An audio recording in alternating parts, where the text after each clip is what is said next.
The November rain hammered against the floor-to-ceiling windows of the Manhattan penthouse, each droplet catching the amber glow of the city lights 40 stories below. Madison Clark pressed her forehead against the cool glass for just a moment, watching the blurred streams of taillights on Fifth Avenue before remembering herself. She wasn't paid to daydream.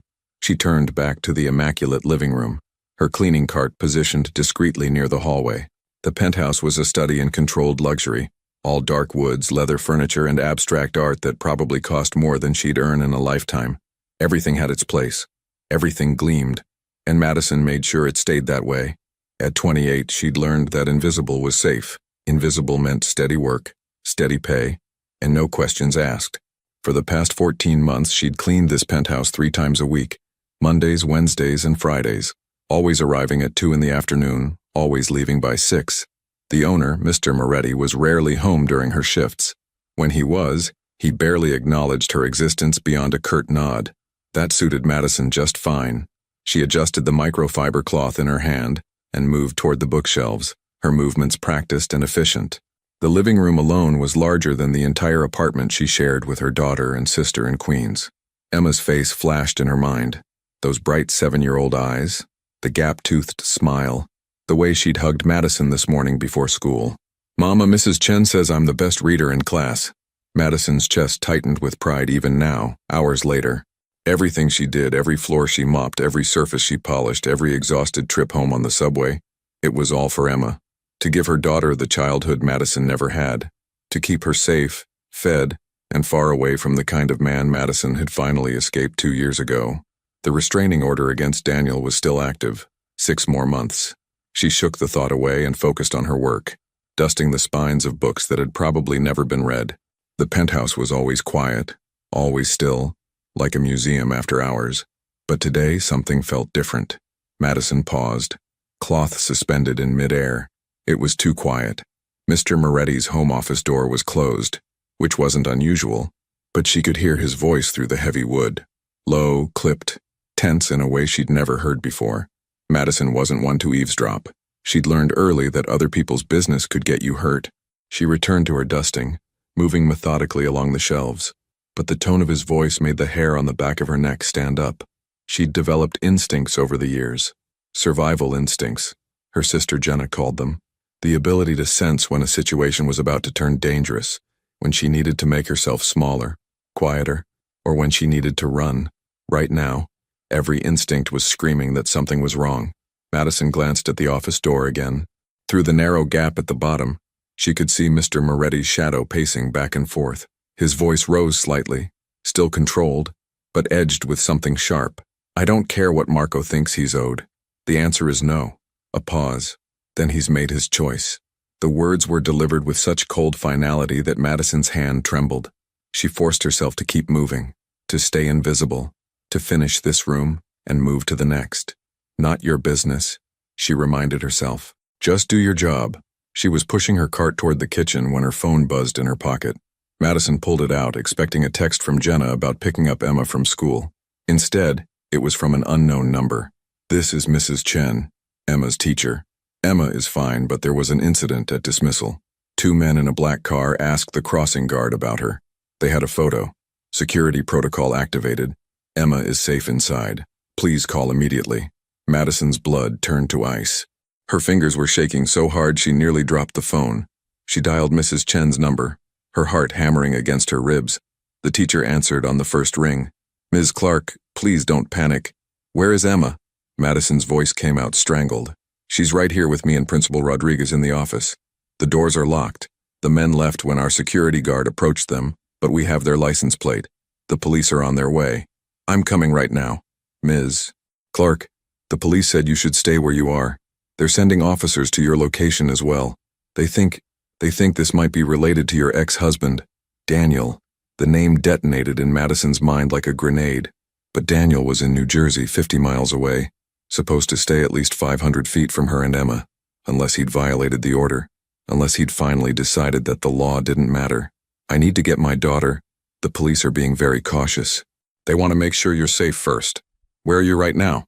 Madison looked around the penthouse, suddenly seeing it differently.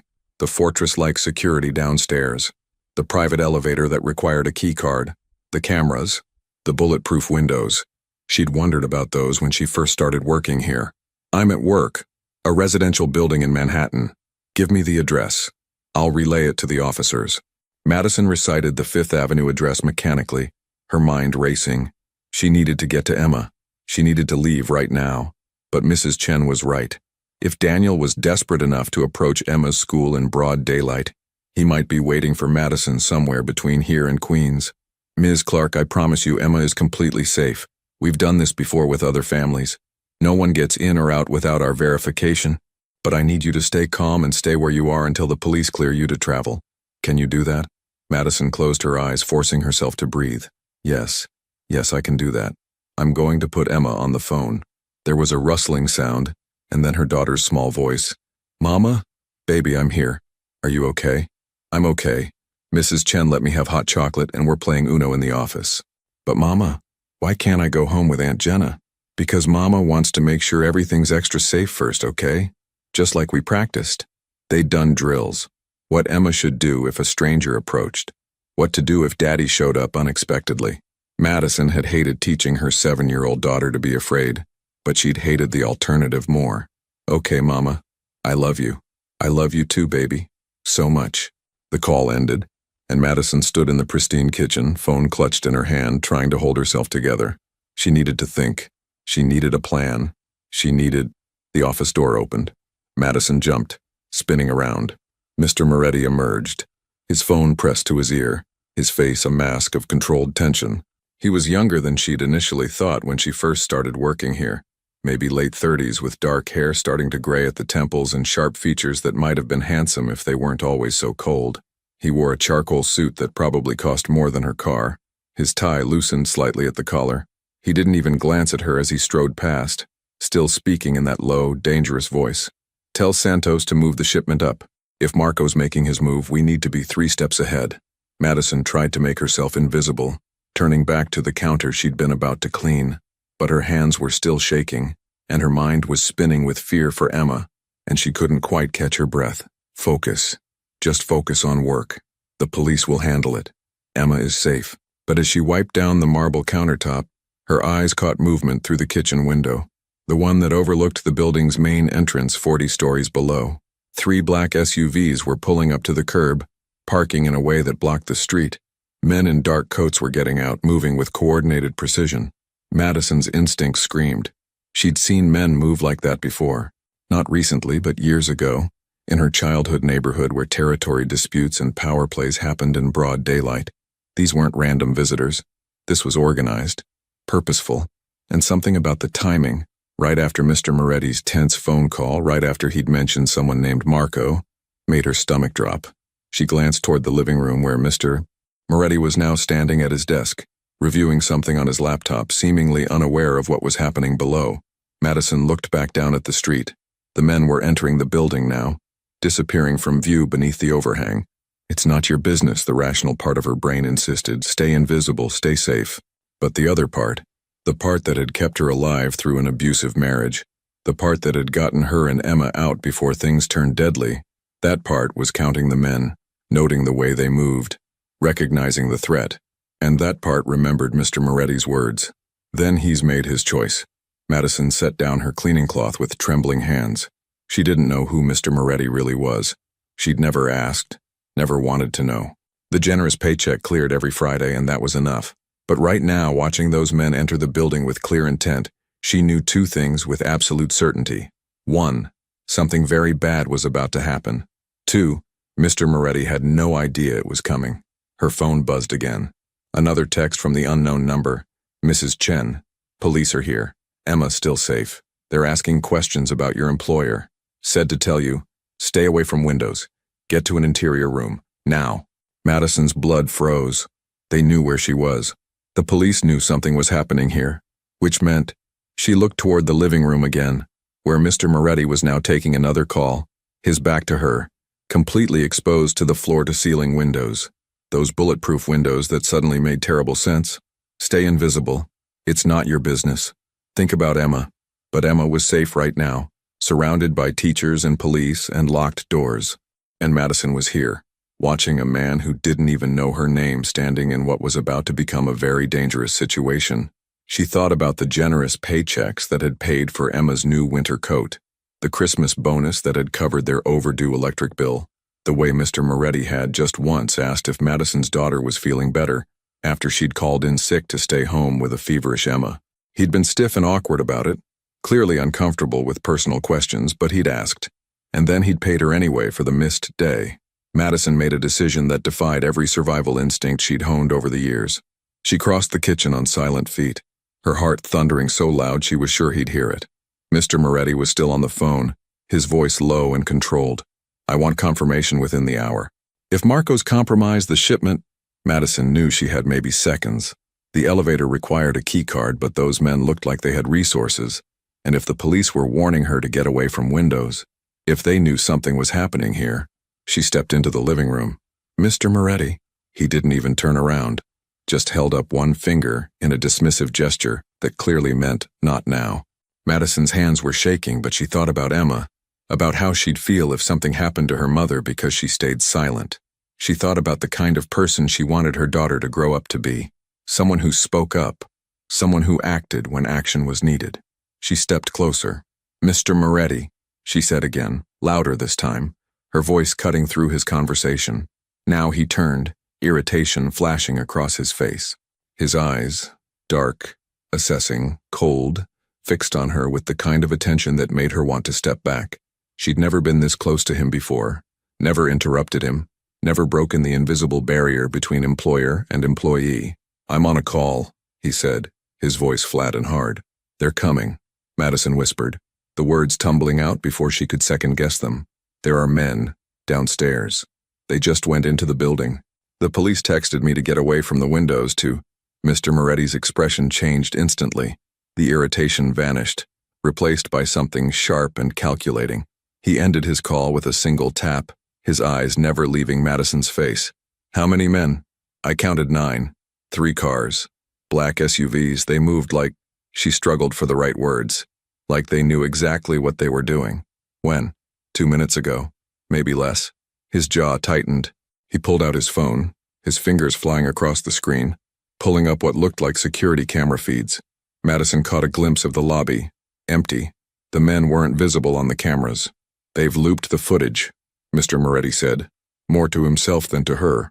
His voice was eerily calm, but Madison could see the tension in his shoulders, the way his free hand had moved to his waist, touching something beneath his jacket. He looked at her then, really looked at her, and Madison saw the exact moment he made a decision. "How did you know?" "I saw them from the kitchen window. And the police contacted you?" His tone sharpened. "Why?" "My daughter's school. There was an incident. They think my ex-husband—" Her voice cracked. "It doesn't matter. They told me to warn you, to get away from windows." The elevator chimed. The sound cut through the penthouse like a knife. Madison's breath caught. That was impossible. The elevator required a key card.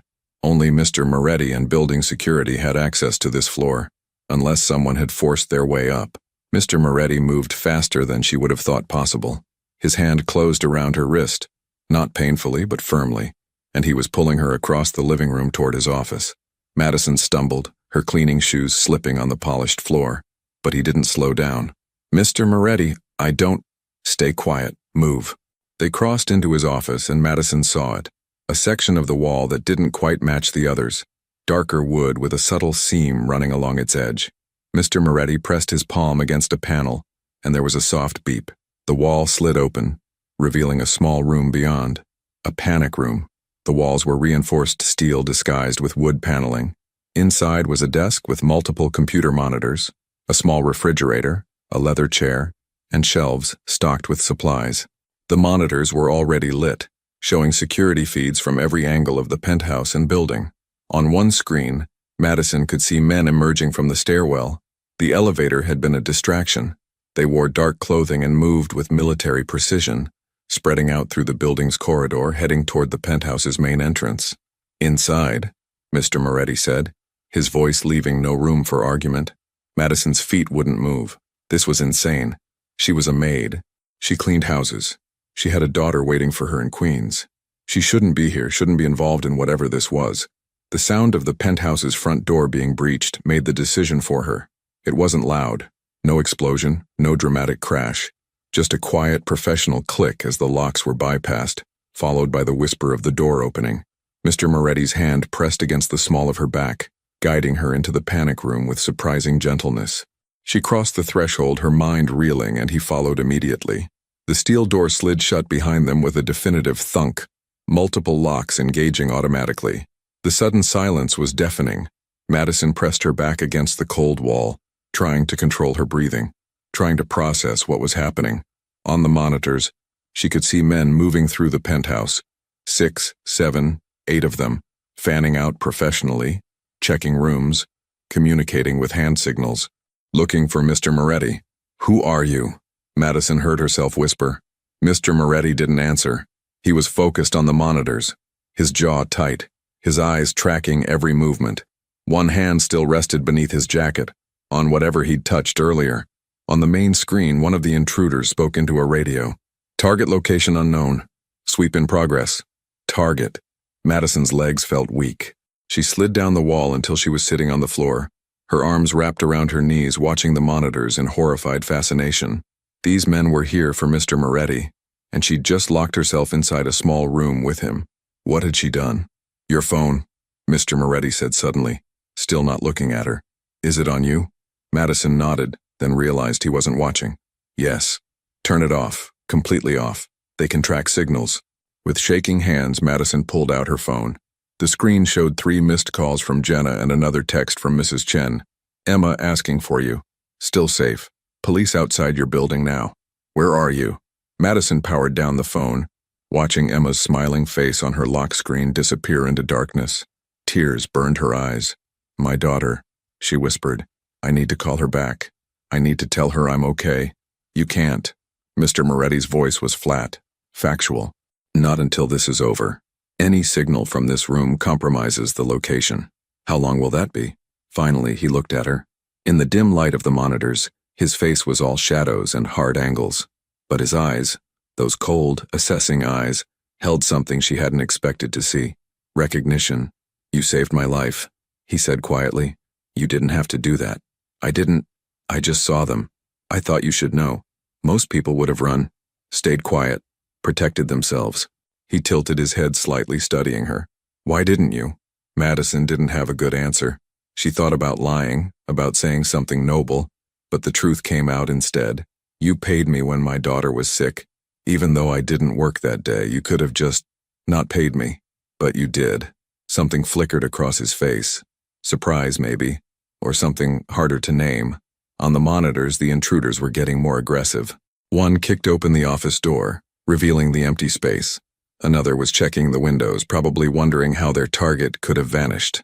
"Marco sent them," Mr. Moretti said, still watching the screens. "My cousin. We had a disagreement about business practices. I didn't think he'd move this quickly." "Business practices," Madison repeated hollowly, watching armed men search through the penthouse. "What kind of business do you—" She stopped. "Never mind. I don't want to know." Probably wise. They sat in tense silence, watching the screens. One of the intruders pulled out a phone, speaking to someone.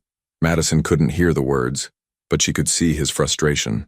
They were searching the panic room wall now, running hands along the seams, looking for the hidden entrance.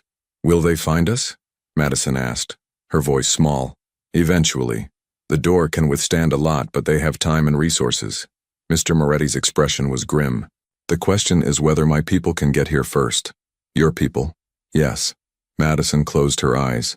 She'd walked into something so far beyond her understanding that she couldn't even process it. Yesterday, her biggest worry was whether Emma's school photos would be good.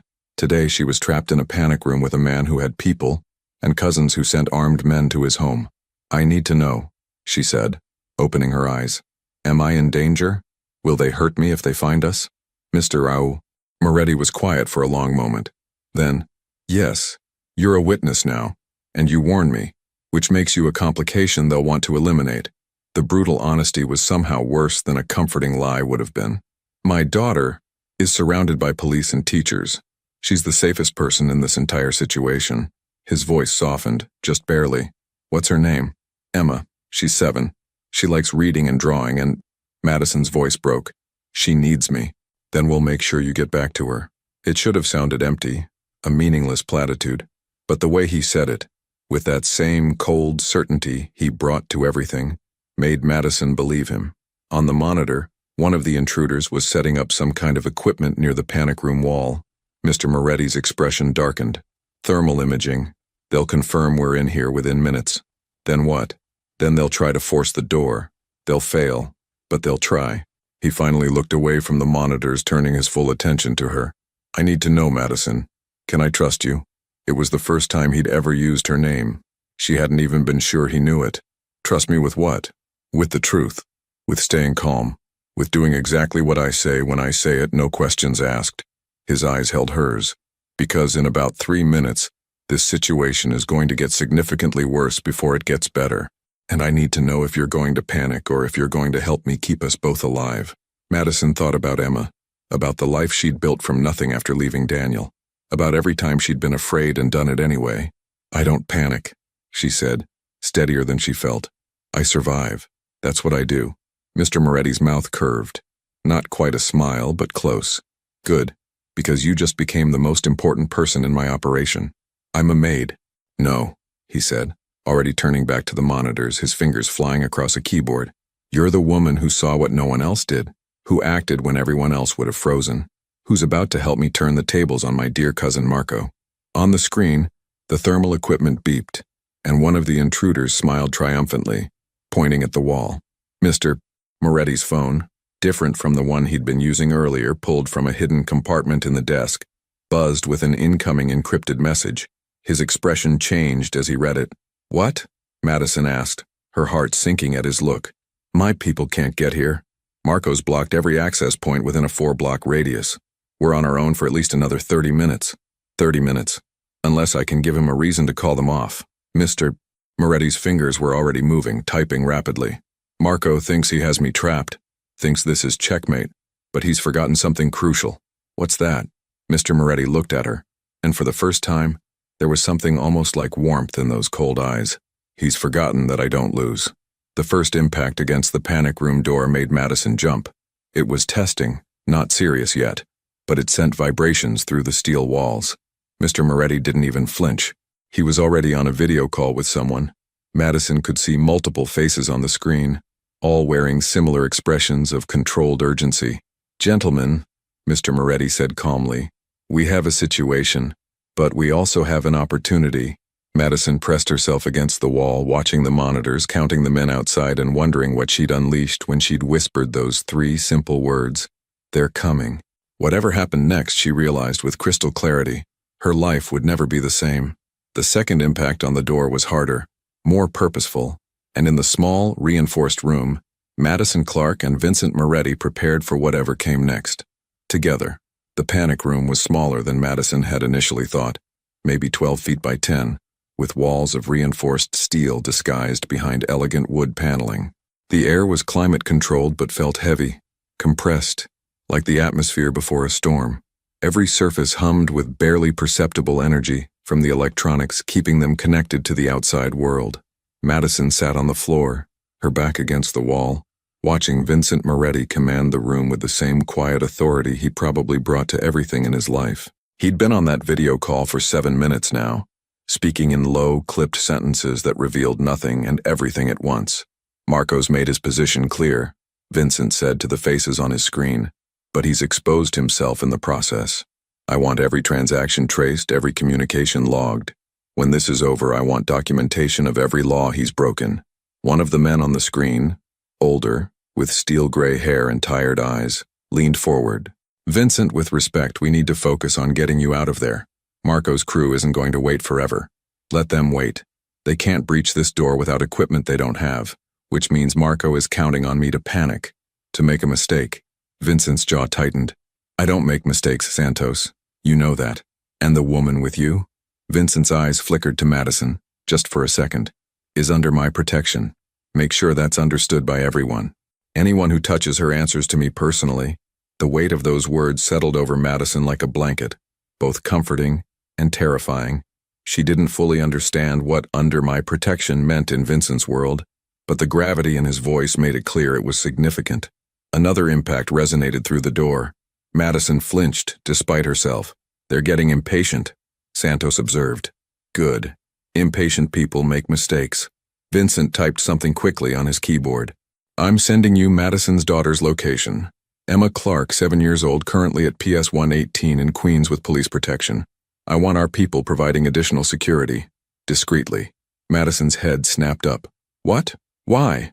Vincent held up one finger. "Wait," and continued speaking to Santos. "Marco knows she warned me. If he's desperate enough to breach my home, he's desperate enough to leverage anything he can find. Her daughter is potential leverage." The room spun. Madison's hands went cold. "No," she breathed. "No. You said Emma was safe. The police are there. The school is locked down. And now she'll have additional protection," Vincent said, ending the video call and turning his full attention to Madison. "I'm not taking chances with a 7-year-old's safety. Marco's reckless, but he's not stupid. If he knows hurting your daughter would bring consequences he can't survive, he won't touch her." "Consequences?" Madison's voice rose. "What kind of consequences? What have you gotten us into?" Vincent studied her for a long moment, his expression unreadable. Then he did something unexpected. He sat down on the floor across from her, folding his long legs with surprising grace, bringing himself to her eye level. "I haven't gotten you into anything," he said quietly. "You chose to warn me. You chose to stay when you could have run. Those were your decisions, Madison." "I didn't know." She gestured helplessly at the monitors, at the armed men systematically searching the penthouse. "I didn't know any of this. Would it have changed anything? If you'd known?" Madison opened her mouth to say yes, of course it would have, but the words stuck in her throat, because the truth was more complicated. She'd seen those men moving with clear intent. She'd received the police warning, and she'd still crossed that living room to warn a man she barely knew. "I don't know," she whispered finally. "Honest answer." Vincent leaned back against the wall, his expensive suit jacket pulling tight across his shoulders. "Most people lie to themselves about what they do in crisis situations. You don't. That's unusual." "Is that supposed to be a compliment?" "It's an observation." They sat in silence for a moment, the only sound the quiet hum of electronics and the occasional impact against the door. Madison counted 12 hits so far. The door hadn't even trembled. "How long have you worked for me?" Vincent asked suddenly. 14 months, since September last year. "And in all that time, have I ever been anything but professional with you?" Madison thought about it. "You've barely spoken to me. Maybe 20 words total before today." "Exactly. I keep my distance from staff. It's cleaner that way. Simpler." He paused. "So when you came to warn me, knowing nothing about who I am or what I do, risking yourself for someone who's never given you any reason to care, I need to understand why. I already told you. You told me I paid you when your daughter was sick. That's basic human decency, not a reason to risk your life." His eyes, dark and intense, held hers. "There's something else." "What is it?" Madison wrapped her arms tighter around her knees. She didn't want to have this conversation, didn't want to expose the raw parts of herself to this stranger. But they were trapped together, possibly for hours, and the walls were closing in. "My ex-husband," she said finally. "Daniel. We were married for 4 years.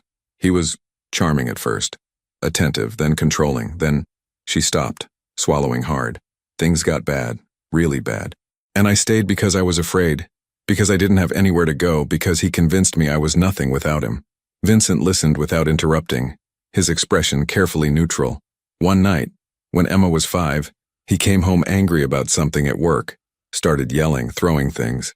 Emma was crying and something in me snapped. I grabbed her and we left, just walked out with nothing but the clothes we were wearing and my purse." Madison's voice shook with the memory. "We stayed at a women's shelter for 3 months while I saved up for an apartment, got the restraining order, started over. That took courage. It took desperation. There's a difference." She met his eyes. "But it taught me something. Taught me that staying silent, staying invisible, trying to avoid conflict, sometimes that's not the safe choice. Sometimes the safe choice is to act, even when you're terrified. So when you saw those men, I saw someone who didn't know the danger they were in, and I thought about how many times I wished someone had warned me, had told me the truth about Daniel before I married him, had spoken up when they saw the signs." Madison's hands were shaking. "I couldn't just watch you get hurt when I could have prevented it, even if you're a stranger. Even if it put me at risk." Vincent was quiet for a long time. processing this. On the monitors, Marco's men had given up on the door and were ransacking the penthouse now, clearly looking for something. Your ex-husband, Vincent said carefully. The incident at Emma's school. You think he's working with Marco? The thought made Madison's stomach turn. I don't see how. Daniel's a car mechanic in New Jersey. He doesn't have connections to... She gestured vaguely at the monitors. Whatever this is. But the timing is suspicious. Everything about today is suspicious. Vincent pulled out his phone, the encrypted one, and typed rapidly. I'm having Santos look into it. If there's a connection, we'll find it. You keep saying we. I'm not part of whatever this is. I'm just the woman who saved my life, who's now a target because of it. Vincent's voice hardened. You're part of this whether you like it or not, Madison. The question is, what we do about it. Another impact on the door. Harder this time. Madison counted. 15 total now. Still nothing. How long can that door hold, she asked. Indefinitely against what they have. But Marco's smart enough to know that. Which means this isn't really about breaking in. It's about making a point. What point? That he can reach me. That nowhere is safe. That he's willing to escalate. Vincent's jaw tightened. He's trying to provoke a reaction. A war. And will he get one? Vincent looked at her, and something in his expression made her breath catch. That depends on what he does next. The monitors flickered. One screen went black, then another. Within seconds, they were all dark except for one, which now showed a single man's face. He was younger than Vincent, maybe early 30s, with the same dark hair and sharp features. The family resemblance was unmistakable. Marco. Vincent, the man said, his voice crackling through the panic room's speakers. I know you're watching. I know you're in that expensive coffin you built in your office wall. Very paranoid of you, cousin. Very practical. Vincent didn't move, didn't react, just watched the screen with cold focus. Here's the situation, Marco continued, pacing in what looked like the penthouse living room. You're locked in there with a woman. Your maid, apparently. How very democratic of you. And I'm out here with 8 professionals who are very eager to have a conversation with you about respect and loyalty and all those old-fashioned values you claim to care about. Madison's hands were clenched so tight her nails dug into her palms. So here's my offer, Marco said, stopping directly in front of the camera. You come out. You and I have that conversation. And maybe, I let the girl go. She's nobody, right? Just collateral damage. No reason for her to get hurt over family business. Don't, Madison whispered, though she didn't know if she was talking to Vincent or herself. But if you stay in there, Marco's voice turned cold. If you make me wait, make me work for this. Well, I've done my research on Ms. Madison Clark. Single mother, daughter named Emma, sister named Jenna. They live in a very accessible apartment in Queens. It would be such a shame if... Vincent moved faster than Madison thought possible. His hand slammed against a button on the console, and the speaker cut out, plunging the room into sudden silence. He's bluffing, Vincent said, his voice steady despite the tension radiating from every line of his body. Emma has police protection and now my people. Your sister, he was already typing. Santos, I need an address for Jenna Clark in Queens. Send a team. Now. Madison couldn't breathe. The walls were closing in, the air too thin, her heart hammering so hard it hurt. This couldn't be happening. Emma was supposed to be safe. Jenna was supposed to be at work, completely removed from this nightmare. I need to call them, she said, reaching for her phone. I need to warn. No. Vincent caught her wrist gently, but firmly. Any signal from this room tells Marco exactly where we are. He's fishing, trying to provoke exactly this reaction. But if he hurts them, he won't. It's an empty threat designed to make me emotional, make me stupid. Vincent's eyes bored into hers. I've known Marco my entire life. He's ambitious and reckless, but he's not suicidal. Hurting a child or an uninvolved civilian? That brings heat he can't survive. Police, FBI, every law enforcement agency in New York. He knows that. You don't know that he won't. Yes, I do. Because I know what I'd do to him if he crossed that line. Vincent's voice dropped to something quiet and absolutely deadly. And so does he. The certainty in his words should have been terrifying. Instead, Madison found it oddly steadying. This man understood violence, understood threat and counter-threat, understood the rules of whatever dark world he inhabited, and he was telling her Emma was safe. She forced herself to breathe, in through her nose, out through her mouth, like the therapist had taught her after she'd left Daniel. Okay, she whispered. Okay, what do we do? Vincent released her wrist and returned to the console. We wait. Santos will have people at your sister's location within 10 minutes. Emma already has protection. Marco's bluffing, and when he realizes it's not working, he'll either leave or escalate in a different way. What different way? That's what I'm trying to figure out. The monitor flickered back to life, but it wasn't Marco this time. It was Santos, his face grave. Vincent, we have a problem. Police are surrounding the building. Someone called in reports of an armed intrusion. They're evacuating floors, setting up a perimeter. Vincent cursed under his breath the first time Madison had seen his control slip even slightly. Marco called them, he said. He's forcing my hand. If police breach the penthouse and find his men, they'll all be arrested. But if they find me in this panic room with an employee, it looks like you're hiding from legitimate law enforcement. Madison finished, understanding dawning. They'll have questions. Lots of questions. Questions that could expose things that need to stay hidden. And while I'm dealing with police, Marco walks away clean, claims he was here because he was worried about me, positions himself as the concerned family member. Vincent's mind was clearly racing. It's actually clever. I'm trapped either way, unless you come out, Madison said slowly. Talk to the police. Explain that Marco's men broke in, that you were defending yourself. And admit I have a panic room full of surveillance equipment? That raises different questions. Vincent shook his head. Marco's backed me into a corner. They sat in tense silence. On the monitor, Madison could see police entering the building now, moving cautiously, professionally. Marco's men had vanished, probably ditching their weapons and blending in as concerned neighbors or building staff. How long do we have before they reach this floor? Madison asked. 5 minutes, maybe less. Madison's mind raced. She thought about Emma, about Jenna, about the life she'd built from nothing. She thought about the restraining order against Daniel, about dealing with police and lawyers and judges, about navigating systems designed to be intimidating. And she thought about Vincent, who'd protected her without question, who'd sent people to safeguard Emma without being asked, who was now facing consequences for something his cousin had orchestrated. I have an idea, she said, but you're going to have to trust me. Vincent looked at her sharply. What kind of idea? The kind where I'm not just collateral damage, where I actually help. Madison's hand stopped shaking as purpose crystallized. Marco thinks I'm nobody, right? Just the maid who got caught in the crossfire. That's his mistake. So let's use it. Let me talk to the police. I tell them the truth, that I saw suspicious men entering the building, that I warned you, that you got me to safety. We were waiting in your secure office for police to arrive. Nothing illegal about that. They'll ask why you didn't call 911 yourself. Because I was scared. Because my ex-husband has been stalking me and I thought the men might be connected to him. Because I panicked. Madison was thinking fast now.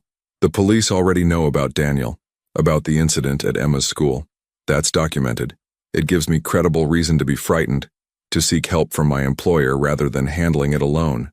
Vincent was listening intently now, his sharp mind clearly following her logic. You're suggesting we reframe the narrative, he said slowly. Make this about your safety, not mine. Exactly.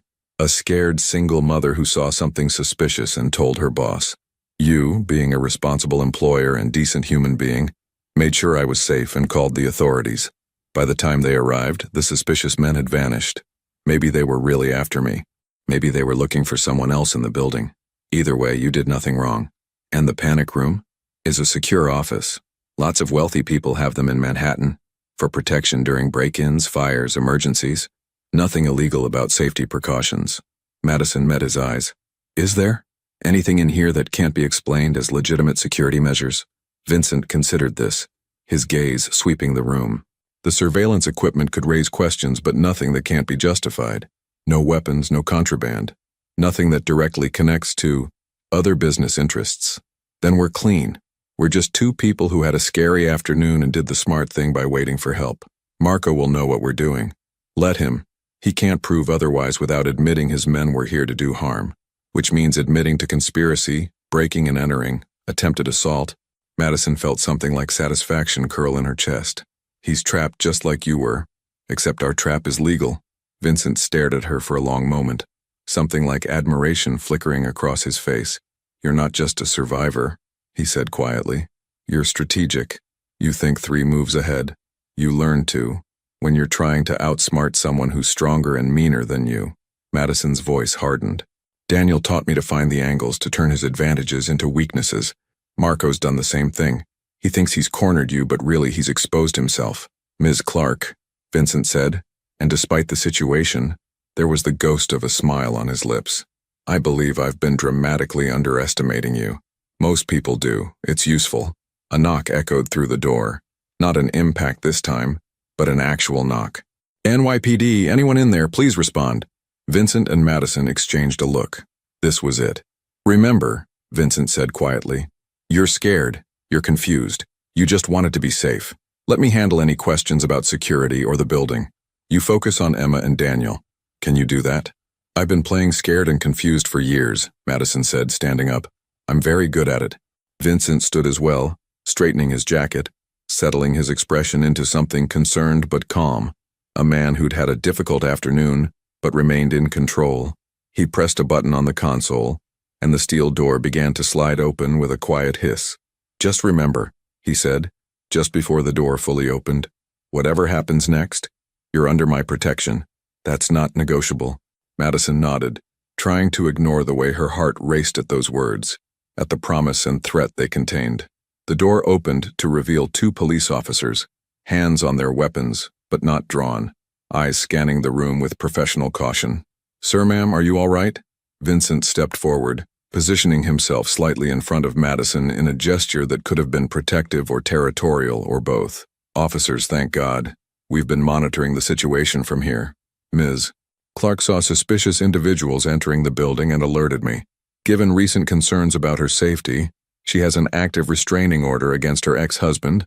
I thought it safest to secure her in my office until you arrived.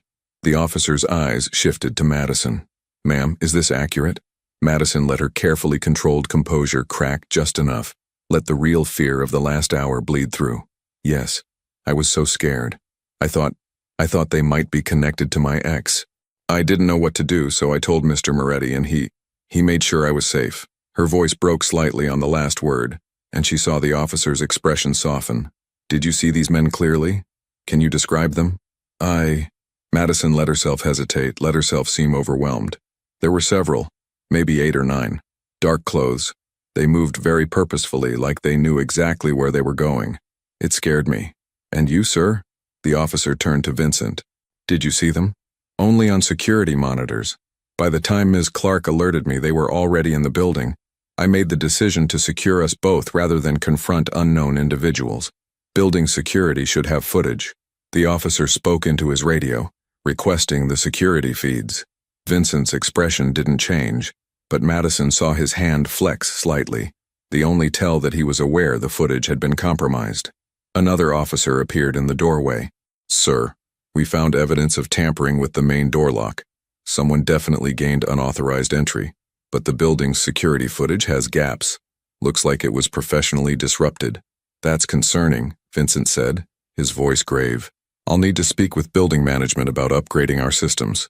We'll need statements from both of you, the first officer said. And Ms. Clark, given your situation with your ex-husband, we should coordinate with the officers at your daughter's school. Make sure there's no connection. Emma, Madison whispered, and the fear in her voice was completely real. Is she? She's fine, ma'am. Still at the school with protection, but let's get you out of here and somewhere safe while we process this scene. Vincent placed a hand on Madison's shoulder. Light, appropriate, but grounding. I have a car downstairs. With your permission, officers, I'd like to ensure Ms. Clark gets safely to her daughter. She's been through quite an ordeal. The officers exchanged glances. Madison held her breath. All right, the first officer said, but we'll need detailed statements from both of you within the next few hours. And sir, we'll need to examine this room. Standard procedure. Of course. I have nothing to hide. Vincent gestured to the panic room. As you can see, it's a security office. Perfectly legal safety measure. As the officers began their examination, Vincent guided Madison toward the penthouse's entrance. She could see other officers searching the space, photographing the damaged front door, making notes. No sign of Marco or his men. In the elevator, finally alone, Madison let out a shaky breath. That was perfect, Vincent finished. You were perfect.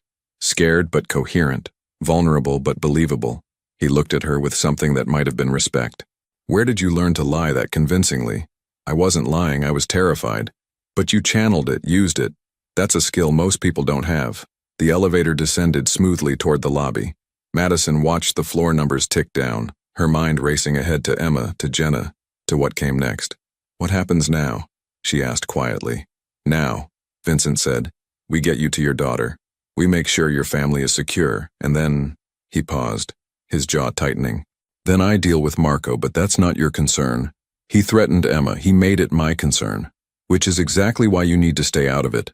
Let me handle… The elevator doors opened to chaos. Police were everywhere. Building residents clustered in worried groups. And standing near the main entrance, talking to an officer with practiced charm and concern, was Marco. His eyes locked on Vincent and Madison as they exited the elevator.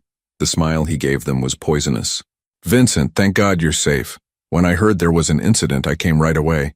How thoughtful, Vincent said, his voice flat and cold. Though I'm surprised you heard about it so quickly. Family instinct. Marco's eyes slid to Madison, and she fought the urge to step back. And you must be Ms. Clark, the hero of the hour. So brave of you to warn Vincent about those dangerous men. The way he said dangerous made it clear he knew exactly what game they were playing. I just did what anyone would do, Madison said quietly. Not anyone. Most people would have run. Marco took a step closer, and Madison felt Vincent tense beside her. You must care deeply about your employer. Or maybe you're just very observant. The kind of person who notices things, sees things, remembers things. It was a threat wrapped in pleasantries, delivered with a smile that never reached his eyes. Marco, Vincent said, his voice dropping into something dangerous. Ms. Clark has been through a traumatic experience. She needs to get to her daughter, so if you'll excuse us. Of course, of course. Marco stepped aside with exaggerated courtesy. But Vincent, we should talk soon. About family business. About loyalty. About the future. I look forward to it. The two men stared at each other for a long moment, and Madison could feel the weight of unspoken threats, of a war declared in silence. Then Vincent's hand was on her elbow, guiding her toward the door, toward a black car waiting at the curb with Santos behind the wheel.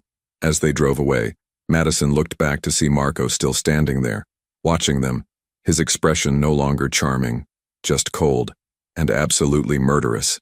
The car moved through Manhattan traffic with practiced efficiency, Santos navigating the evening congestion like he'd memorized every street, every shortcut, every way to disappear into the city's endless flow.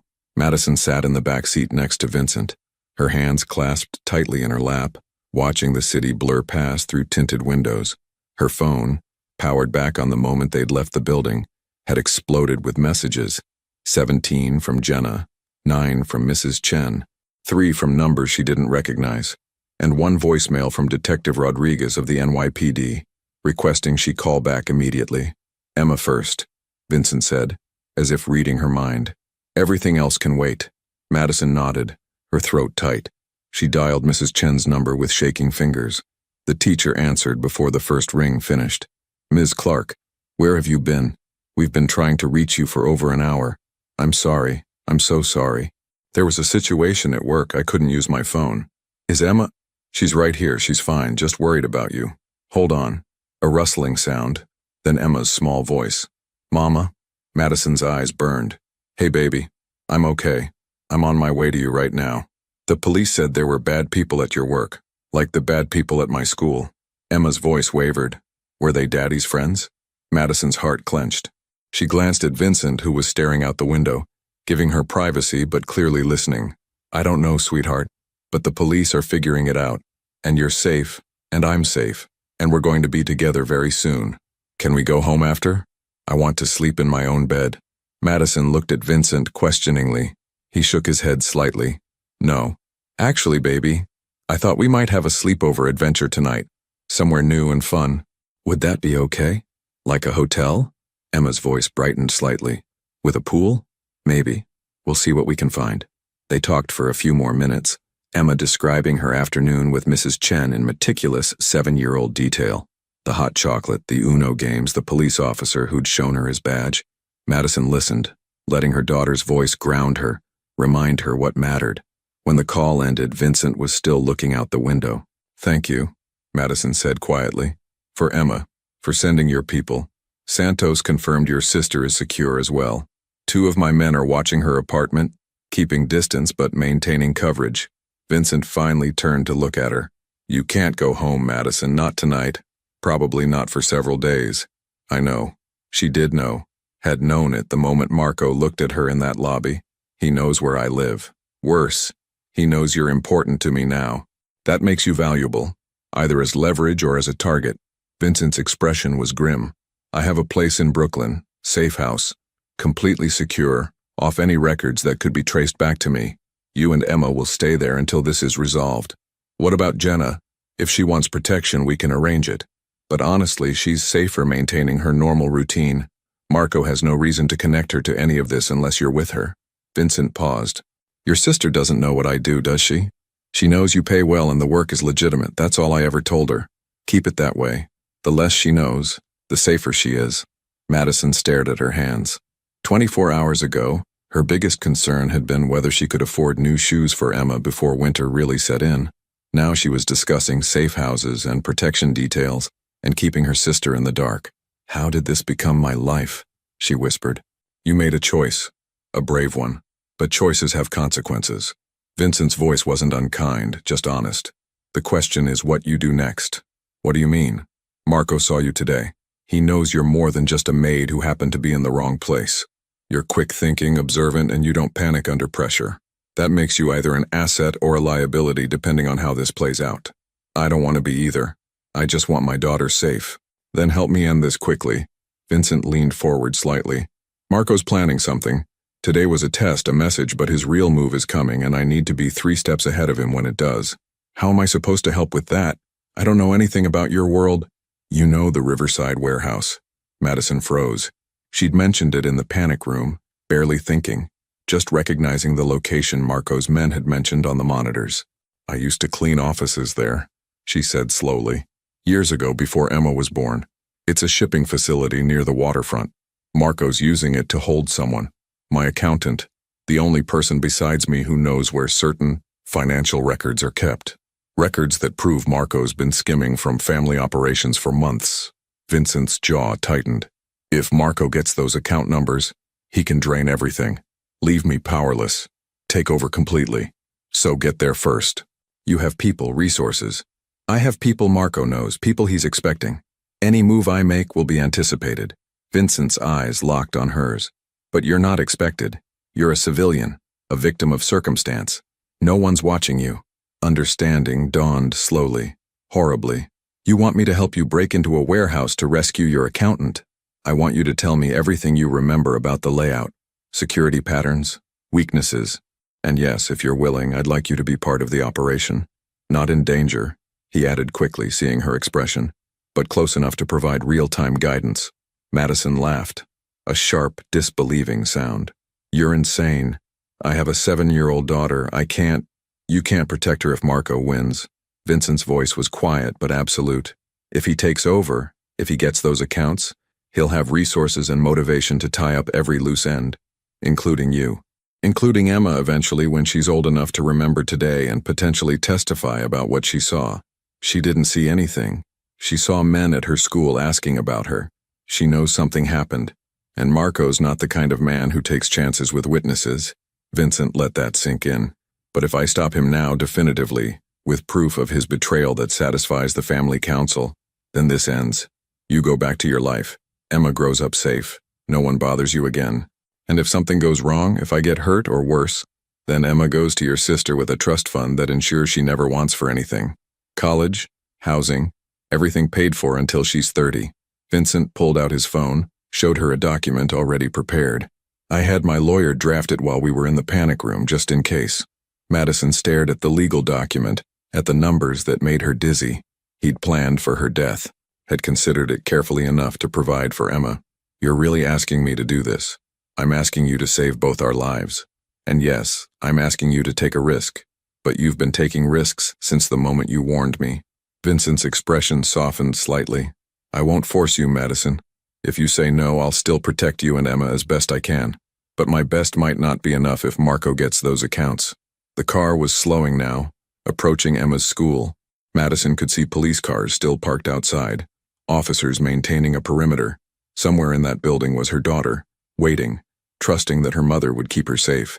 If I do this, Madison said slowly, I need guarantees. Written guarantees that Emma and Jenna are protected, that they'll be taken care of no matter what happens. And I need to know, honestly, what are the actual risks?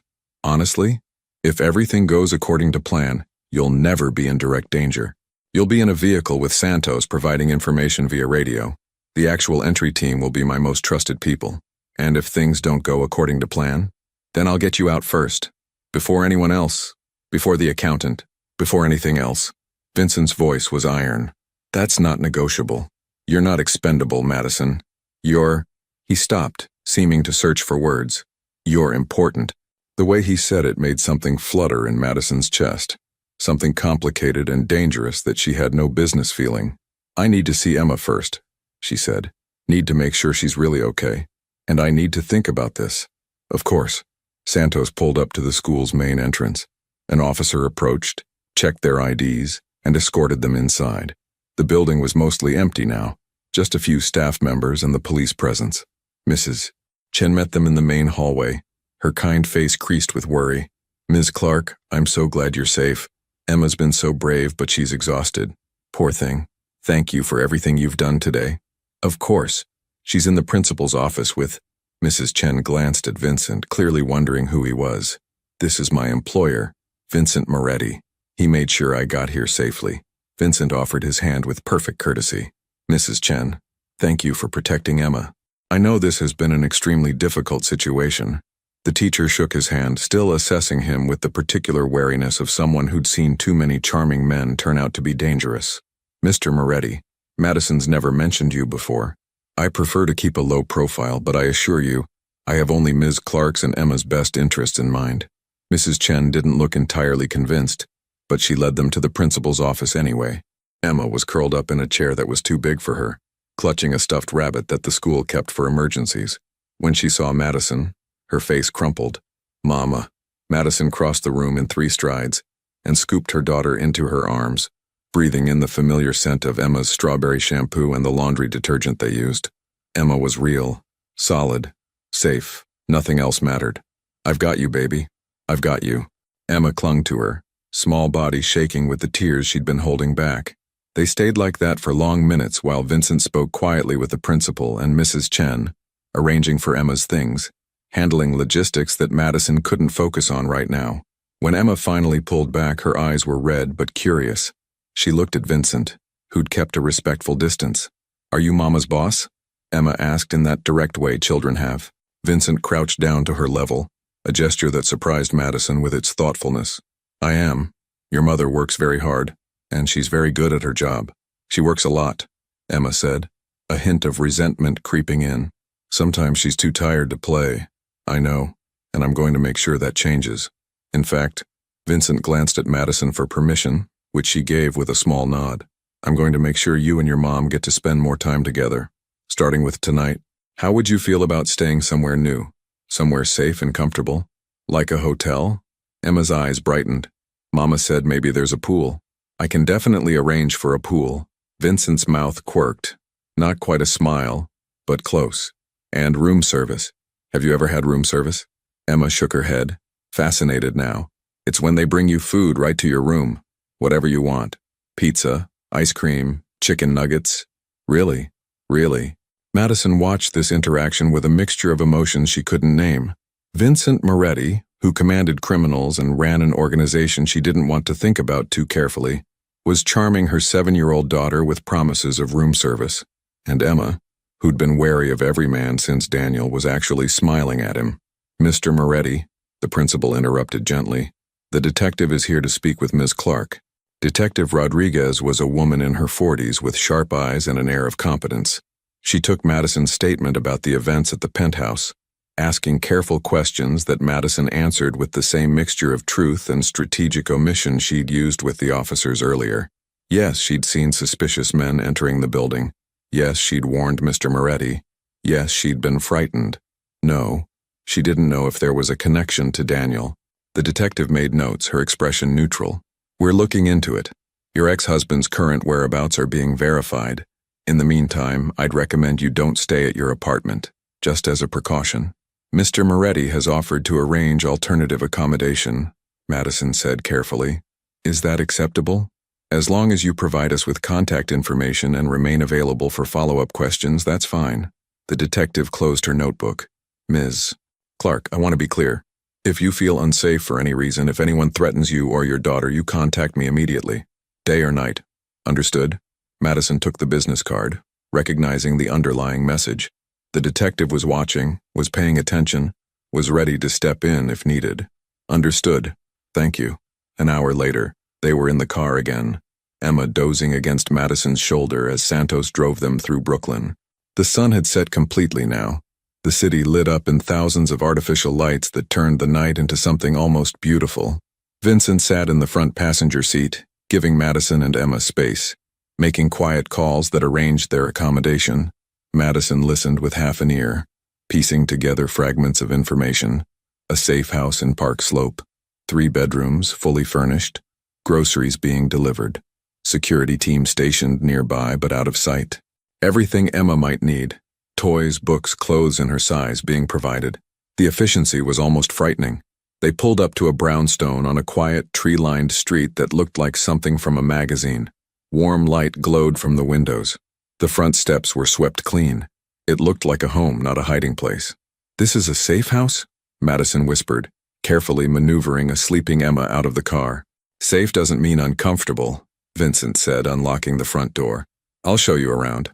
The interior was even more impressive. Hardwood floors, comfortable furniture, a kitchen that actually looked used, lived in but pristine. Madison carried Emma upstairs to one of the bedrooms, which had clearly been prepared for a child. There was a bed with fresh sheets, a nightlight already plugged in, even a few stuffed animals arranged on the pillows. "When did you arrange all this?" Madison asked, tucking Emma under the covers. "I have efficient people." Vincent stood in the doorway, not entering the room without invitation. "There are clothes in the closet for both of you. Bathroom is stocked. Kitchen has food. If you need anything else, there's a phone in the kitchen. Press 1 and someone will answer."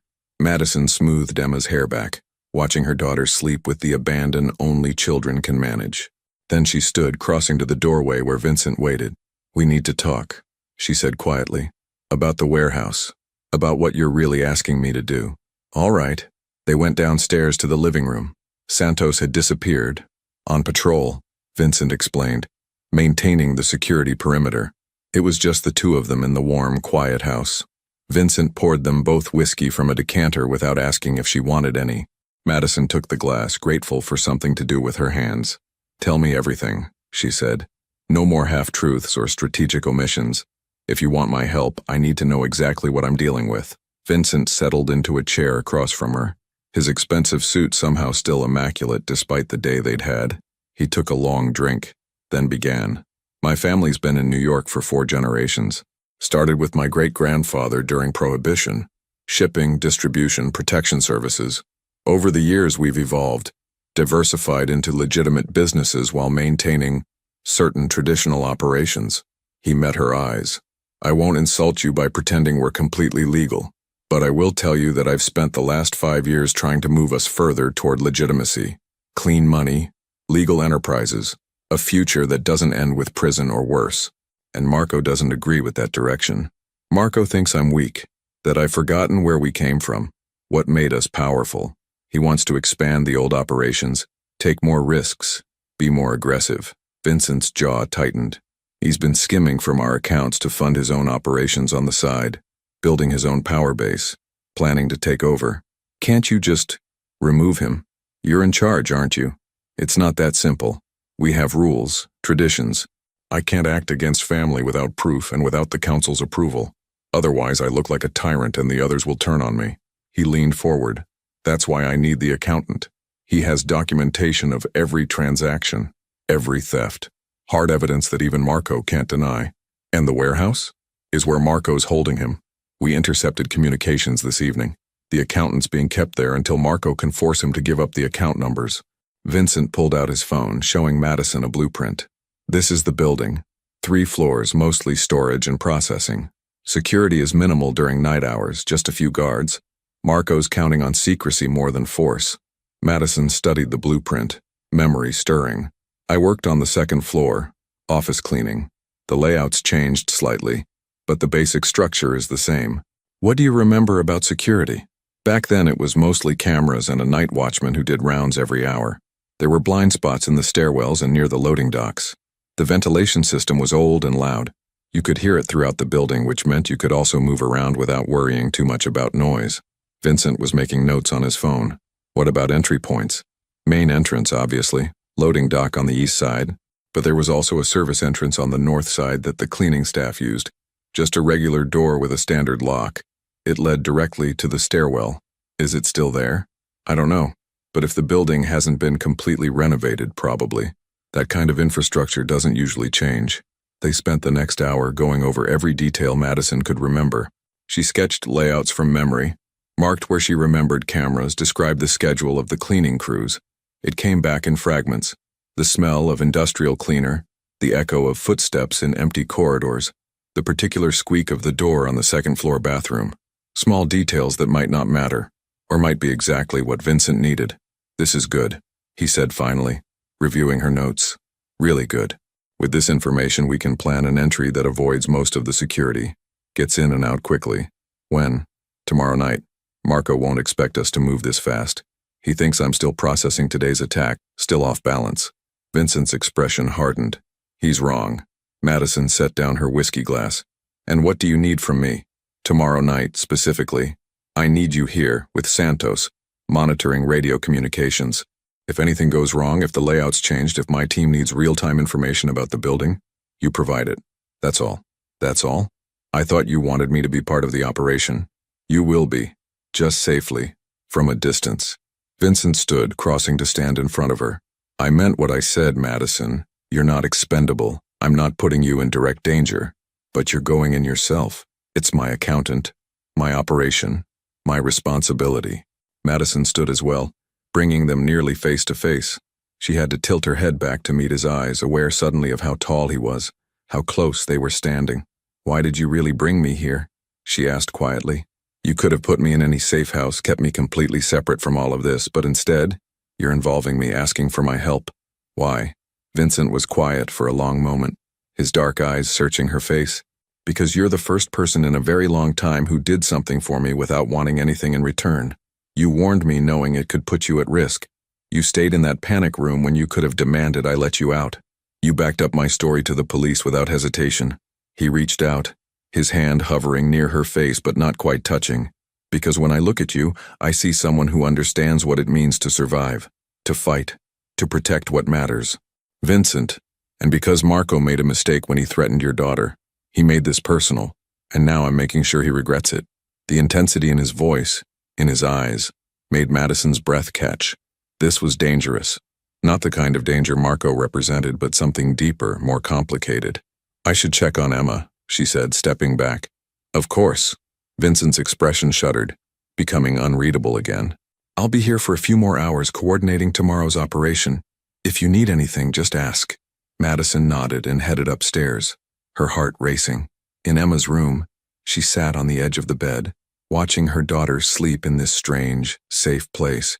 Tomorrow, she'd help Vincent Moretti execute an operation to rescue an accountant from a warehouse. Tomorrow, she'd be part of something she didn't fully understand, trusting a man she barely knew. But tonight, Emma was safe, and that was enough. For now. The warehouse operation succeeded. Madison's knowledge of the building layout proved invaluable. Her remembered details about the service entrance and blind spots allowed Vincent's team to enter undetected, recover the accountant, and secure the evidence needed to expose Marco's betrayal. 3 months later, Madison stood in her new office overlooking Brooklyn, reviewing quarterly reports for Moretti Holdings' legitimate real estate division. The transformation still felt surreal, from cleaning penthouses to managing a 6-figure portfolio of properties. Emma thrived in her new private school, making friends, excelling in reading. The shadows had lifted from her eyes. She felt safe again. Marco had been exiled by the family council, stripped of power, sent away with a final warning. The evidence was irrefutable. Vincent's position was secured. The office door opened. Vincent entered, impeccably dressed as always, carrying 2 coffee cups. The quarterly reports are ready, Mr. Moretti, Madison said professionally, though her lips curved slightly. Everything's in order. I never doubted it. He set a coffee on her desk, made exactly how she liked it, a detail he'd somehow learned. And Madison? Yes? The name's Vincent. His expression softened in that subtle way she'd come to recognize. You've earned that much, and thank you. For what? For seeing the danger when no one else did. For being brave when it mattered. For reminding me that trust is worth the risk. Madison met his eyes, seeing the man behind the reputation. Complicated, dangerous, but capable of change. You're welcome, Vincent. Outside, New York stretched endlessly, full of possibilities neither of them had imagined 3 months ago. Two people from different worlds, building something new on their own terms. Whatever came next, they'd face it together.